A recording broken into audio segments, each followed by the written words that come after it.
welcome to our presentation. I am Dr. Kari Carstairs, clinical psychologist and psychoanalyst in private practice in London. Today, I'm talking to Jason Smith and Carl Gacono about the supplementary booklet that accompanies the CSR. So that's a little introduction to our two speakers today, and I'm glad they're with us. What I'm going to be doing is asking Jason to give us an outline of the supplementary booklet, and then Carl will tell us more about the aggressivity cluster that is contained in this booklet. Okay. So we'll start with you, Jason. Please tell us a bit about why the CSR has a supplemental booklet.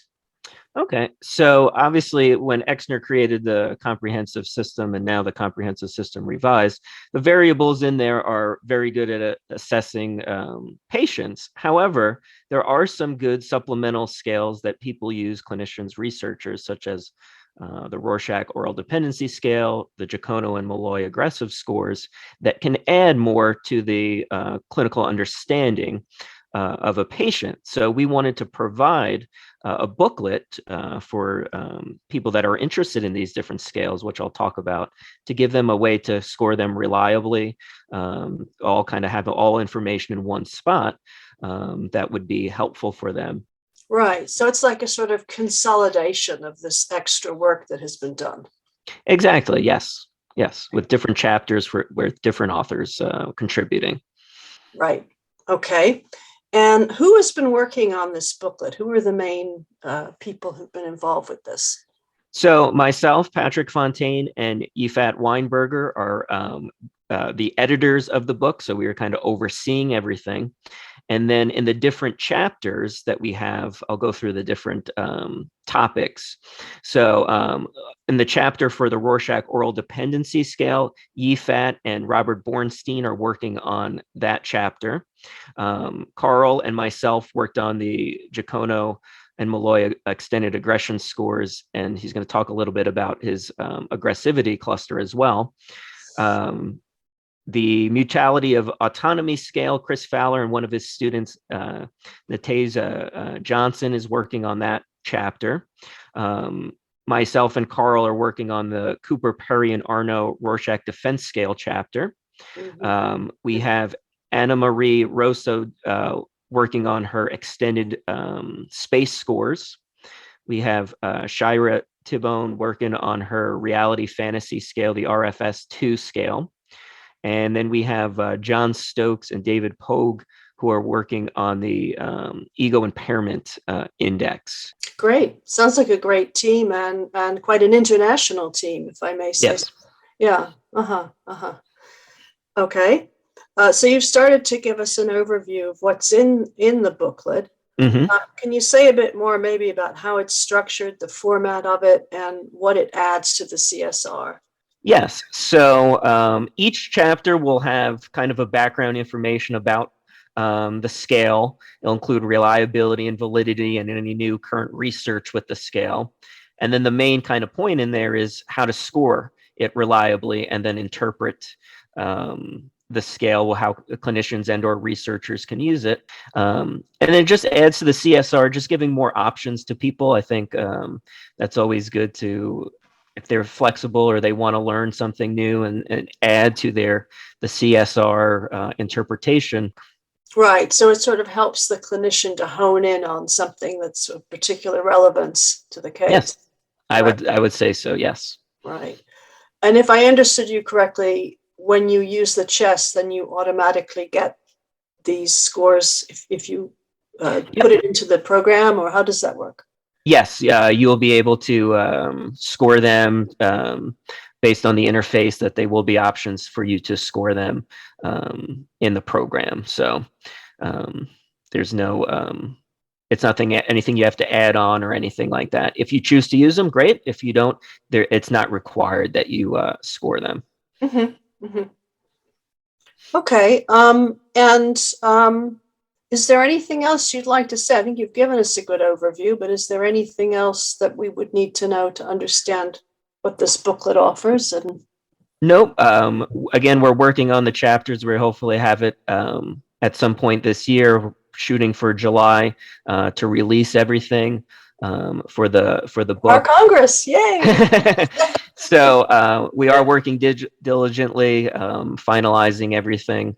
We're doing our best for that. I'm going to kind of set up Carl, but one of the big innovations, not only in the booklet will we be talking about, is this new edition of the Gacono Agresivity cluster, which I'll let Carl kind of talk about, but it really is a great addition to start looking at how we can start conceptualizing a patient's aggressivity. Okay, well, great. Thank you so much, Jason. Yeah. So let's go to you now, Carl, and maybe you could start with describing the development of the Gacono and Malloy extended aggression scores. Sure, Gary. I want to say, first of all, I'm very excited to be part of this project. The work that Jason and Ann and Patrick have done with revising the comprehensive system, it's one of those things you feel fortunate that it's happening in your lifetime. So, I mean, the work that Patrick and everyone's put in has been just phenomenal. So I'm glad to be a small piece of that. It's kind of like there's experiences in life, like if you collected comic books to see these things come out in the Marvel movies. You've lived long enough to see that. You feel like your life's complete. That's how I feel about what they're doing here with the comprehensive system revised. But let me start out with these aggression scores, because these were the interest in them really began in the 1980s when Tom Heaven and I were doing our dissertations. And Tom was interested in the Exner scoring. So he looked at aggression, and one of his predictions were the psychopaths would produce more aggression than non-psychopaths. Well, we came up and found out that wasn't the case. In fact, they found less. In the process of us administering the protocols and interviewing these inmates, what I noted was they produced a plethora of all kinds of other aggressive imagery and interesting kinds of responses. They wouldn't just produce a woman that's had an injury. They produce a woman that had her head blown off, which is aggressive past. They put the aggression in on the Rorschach, but in different ways, and were measured by aggressive movement with the Exner system. So I observed these kind of things, and I began to record them and quantify differences. At the time, Reed Malloy happened to be a dissertation chair for both myself and Tom. So I'd go back with Reed and tell him what I was finding, and we discuss these things and think about them as to what they could possibly mean and what they symbolize. Some people have brought up the idea of conscious censoring, why aggressive movement was not produced. Well, they failed to explain the idea that these individuals during the interview would boast about their aggressive behavior. Yeah, I jacked this guy up, I did this or that, I assaulted that person. And there was bravado and identification, particularly with the psychopaths, about those behaviors. So why would you censor aggression on the Rorschach? And then why would you then not censor aggressive past, aggressive content, and the rest of the scores? And some of the literature suggested that certain Rorschach variables that had to do with perhaps shading at times would be produced. For instance, texture might be produced in these kind of individuals because the person had a fearful kind of attachment, or they had an unpleasant relationship with whatever was being produced. So my thought at the time was, given this data and the other studies that have been done, is I wonder if it had something to do with tension. In other words, the psychopaths had no tension in producing aggression and talking about aggression. I mean, they verbally, openly, freely discussed it, versus neurotic people and normal. Well, if any of us have worked with folks in therapy, we know that one big factor people have is problems with aggression. They turn it inwards. It turns into guilt and shame. They have difficulty expressing it. So the hypothesis then became that the psychopaths did not produce aggressive movement because it was not conflictual to them, where kind of neurotic and non-patients do. And since that time, all the research, good research and sound methodology has really supported that contention. Now, remember, I'm just saying about aggressive movement. The other things fall into different categories. Yeah. And so all kinds of people can produce those in different populations. Well, thank you. So how does the Gacono aggressivity cluster differ from these extended aggression scores and from, let's say, a Rorschach aggressivity constellation? What's new about this cluster? The idea that the aggressive imagery and the aggressive scores capture certain things like preoccupations, focus, and identifications. But any of us have done any risk assessment and actually done any clinical work know that when you assess the risk of future violence and danger, you look at both dynamic and static factors. So it's a much more complex issue than just the idea of how does the aggression function within the personality, what defenses, constellations revolve around it, and so forth. It's a much broader issue. So an affectivity cluster and clusters on the comprehensive system, the structural summary, really have to do with giving you a picture or a one-shot template for understanding factors that would contribute to certain types of behaviors or issues. Self-perception, for instance, with morbits and reflections. Constellations differ from that as you're really looking at predictive things. If it's greater than 4 on DEPI, does this mean something, or does this increase the likelihood of someone having an actual problem with depression? The same thing with the CDI and the suicidal constellation. So the aggressivity cluster is not meant to be predictive of future behavior. I see. It's meant to provide a description of what kind of things contribute to that behavior. For example, if you have an individual that has a past history of violence, and you want to look at the aggressivity cluster, you will see the kind of dynamic personality vulnerabilities that contributed to that behavior occurring. Or if you want to look then at the future behavior, the cluster will let you understand that should a violent behavior occur in the past, these are the kind of things that probably contribute to that or let that happen. Now, for a clinician, the power of that is if we can understand vulnerabilities and things, certain things are dynamic and changeable within the person. So that means we can address our treatment to those kind of issues. So the aggressivity cluster gives someone, here, let's look at this and let's see what kind of factors we may want to target for intervention, medications, or to describe the individual's potential for acting out. But it does not predict future behavior. Right. I see what you're saying. That's very helpful. That's really interesting. How did you arrive at the GAC components? Well, I forgot to mention one thing, but I'll mention it this part. If it wasn't for Jason's help, in the supplemental book, he did an extensive lit review on all the aggression scores and all the research that's been done. Jason is kind of, I don't know if the people in Europe remember James Rockford and the Rockford files. Well, if you give Jason, he was a detective. He bumbled through things. He'd get punched. He'd do dumb things. We could all relate to him as a human being. He was very likable. But anyway, if you give Jason something to do, he can usually find it. Now, I know he has these methods for finding. He never tells me because he wants to appear mysterious and omnipotent with it, but he can find anything. So he did a lit review based on kind of what things in the literature in the past have been related to acting out in aggression. And then I had some of these articles from my dissertation, but he did an extensive lit review. Must have been over 40 articles. So we went from Jason's work there and supplying me with these. And then, given my knowledge of risk assessment and predicting aggression and looking at that sort of thing, I went through these articles one by one.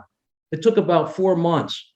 And what I did is take careful notes of the kind of things and the cutoffs and such that were found in the literature that correlated with kind of violent behavior and were associated with it.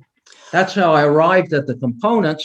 And I can say at this stage with the 3, there's basically 3 components it was narrowed down to. Well, you can see in section 1, it has to do with controls, lability, and impulsivity. And you can see some of the variables and things that go into that particular constellation. I developed some new things such as aggressive sum 6, looking for aggression responses that had severe cognitive slippage in it. Or W sum, well, not color sum 6, looking for those color responses, which was one thing in the literature that was heavily correlated with different kinds of acting out. We all know about the impact of lambda in the literature. High lambda folks usually get overwhelmed in situations and don't have the skills for dealing with potential emotional situations, including those that involve aggression. Low lambda is too overly involved and gets sucked into it. That I can see the 3 main areas. It's like the controls, the orientation towards others, and then the aggressive preoccupation and the drive. And then underneath that, you've got these different variables. So it's very clear the way it's laid out here. Well, this is a lot of help from Patrick too on organizing this. I'd give him all the information and he did this somehow. I don't know how he did it, but yes, the orientation to others, one of the things in the literature is if you devalue others and have these derogatory perceptions of others and so forth, you're more likely to dehumanize them. And you can see some of the variables that go under that. And you also notice in the footnote that other things that I think will probably be included in this have to do with splitting, devaluation, projective, and projective identification, because all these suggest distorted views of others. And then the final area, this is where the aggression scores fit in. Aggressive identifications, preoccupations, and the amount of drive. I developed this idea of the destructive, well, the DLC, which having to do with explosion, fire, sex, anatomy, and XY. Certain of these variables have been included in other areas of the Rorschach, but these in particular were also related to acting out against others. So it's the idea, if you have these reduced controls, you're labile and impulsive, you have a devaluative, derogatory, distorted perception of others, and then you have all this aggressive drive and preoccupation. You can see this forms the template for acting out against others. Yeah, it makes sense clinically to me. Yeah, I can see what you're saying. Yeah, it's like a lot of things. It has face validity. So how would a clinician use the GAC to understand an individual? Looks like Okay. you got a case example here. Maybe you could talk us through that a bit. Let's say we get a guy that comes in, it's a parole assessment, and he has a couple history of assaults in his record, and each of his assaults were done where he was under the influence in a bar. Well, we look at his Rorschach, and he's a non-psychopath, and he has some of these features. Obviously, if we get him into substance abuse treatment, he's no longer drinking. If we keep him out of bars, if we do a lot of kind of skill building kind of therapies and cognitive work that can help with different strategies for managing that, you can see gradually we're helping the individual gain the skills and shaping some of the dynamic factors that will reduce the likelihood of future behavior. You'd also hope that the D of -1 would come up to a D of 0. See, I've had pre and post tests of inmates going through therapy. They tend to produce then more M, less cognitive distortion. You know, we've all seen this through clinical work. So yes, just like you're saying, you would hope often the Rorschach and the changes of the Rorschach are reflective of what's happening with the patient or client. These Highlander paranoid schizophrenic antisocials. Well, we didn't want to bust down their defenses and attempt to lower the lambda right away, because then they would begin to have a psychotic break or disorganized. We wanted to respect that high lambda idea and gradually ease into things and make things more manageable. I used to do a lot of parole assessments for the or conditional release assessments for folks that were in the state of California. And often the therapist would say, I'm having trouble with this patient. He's beginning to decompensate. I'm having trouble with this patient. You could look at their Rorschachs. You could understand the therapist and how they interacted. Let's say you have a feelings-oriented therapist with a high lambda paranoid schizophrenic, and you could see why they were decompensating. So it's this kind of idea with the cluster. The clinician can go right to this specific cluster and get valuable information about this particular issue. Yeah, I see. It really helps in treatment planning. Yeah, I can see that. Thank you. As our last discussion point, what further research would you like to see with the extended aggression scores and the GAC? What particularly would you like researchers to be working on next? Well, Jason and I talk about this in the chapter. With the sadomasochistic response, it's not produced that often, but I have introduced 2 other kinds of ways that may be fruitful of measuring sadism on the Rorschach. One is projective sadism, where the person, for example, looks at the card and says, it's an angry guy and he's smiling. He's about to hit you. So, you know, he isn't doing the traditional definition where he says some sort of devalued, aggressive, or morbid content and laughs. He's putting it right onto the card and interacting it in the relationship with the examiner. Another one was a guy that said this would be a form of not so much projective, but projective attribution. with the sadism, sadistic attribution, where he looks at the card and he says, well, it's like a fly with its wings pulled off. When I was young, I used to like to pull the wings off of flies. And then he creates a personal. He's attributing the sadism to himself in a behavior that he's expressing on the card. So that's one area. Another consideration, of course, is gender and all the work that Jason and Ted have done with the females. These rather interesting findings that are consistent with theory, but you have to consider gender because these findings are also somewhat different. And then really the third consideration is high lambda samples. We look at these meta-analysis that Jason and Ted and I have criticized, they don't control for that and they include everybody into the same thing. So when anyone approaches the research, Jason and I talk in this chapter about 5 considerations that they need to think about and look at. All the aggression scores can use much more work. I have to think specifically about the kind of things that would be most interesting. Certainly cutoffs, the work of Beatty and his colleagues on finding some cutoffs. They established some cutoffs for aggressive movement and also aggressive content. This is a good, fruitful direction to go in. Let's see what that looks like. As far as the aggressivity cluster, well, the whole thing needs research. Which are the most fruitful variables to have in there? Should some be added? I think it's a very nice skeleton and it has some meat on it, but it's certainly not complete or finalized. Well, that's great. It's really exciting. I'm really looking forward to seeing it all come together, and I'm hoping we can all meet up in July and get to see what happens with this CSR.